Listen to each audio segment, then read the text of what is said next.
The same credit rating agency that sparked fresh panic in the EU has now threatened the U.S. Moody's says it's reviewing America's top AAA debt rating for a downgrade, citing the political bickering that's deadlocked budget negotiations in Washington. Well, for more on this, we're now joined by author, investor, and the co-founder of the Quantum Fund, Jim Rogers, live from Singapore. Mr. Rogers, thank you very much for being here with us in the program.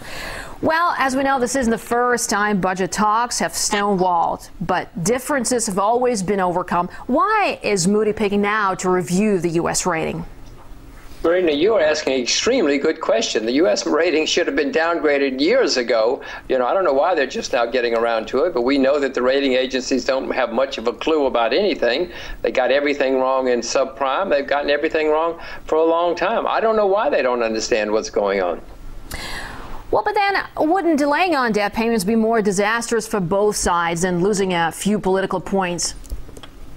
I'm sure that they're not going to close down the United States government. This is political posturing and nothing more. Something will happen. They will announce some kind of deal. It will look good on paper, and maybe it will even be good for 6 months or so. But 6 months from now, a year from now, it's going to be the same old stuff. We're not going to have much progress, and the United States is going to continue to go into decline.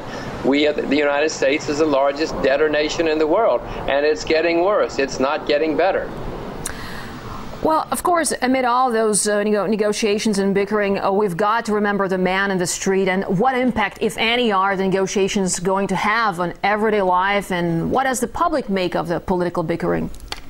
I don't think it's going to have any effect at all on everyday life for anybody, and I suspect the public should ignore it. I'm ignoring it for the most part because I know they're just sitting there yattering away to each other, and none of us are going to benefit in the end. The public should be very worried because America's situation is dire and our debt is going up and our declining standard of living is going to get worse.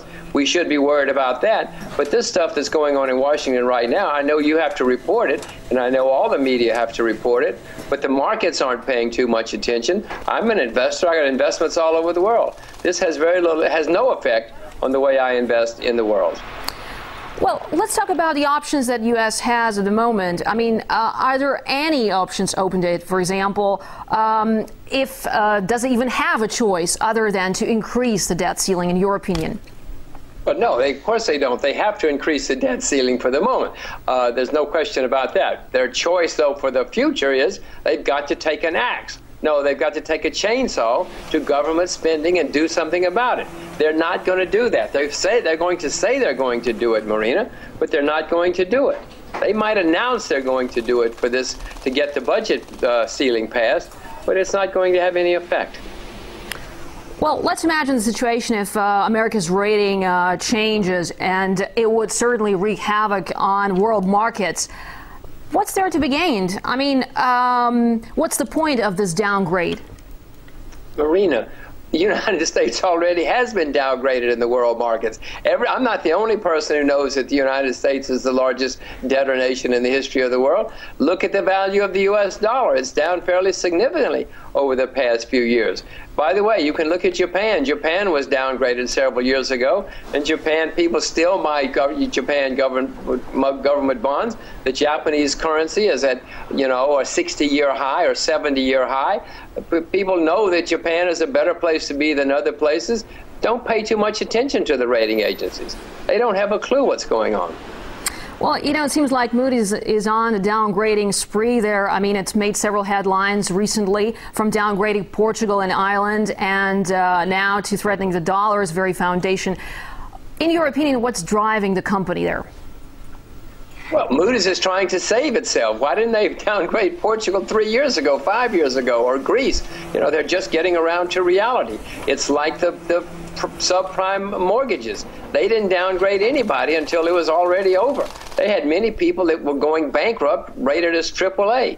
Moody's and Standard & Poor's and these places, they're paid by their subscriber, by the people that they rate. So they have a conflict of interest, and they're American, and so they feel very hesitant to downgrade the United States. They're afraid Congress will come after them. I mean, they're playing in Never Land. They're not playing in reality. Everybody in Russia, everybody in the world knows that the U.S. is not a prime credit anymore. You know, everybody know I'm not the only person who knows that we're the largest debtor in the history of the world. Moody's may be the last to get it, or maybe because of political reasons the last to admit it, but it's fact. Well, despite the economic turmoil, the dollar still remains the world's reserve currency, and as long as Washington can print the greenback, is that even a threat to the country, you think?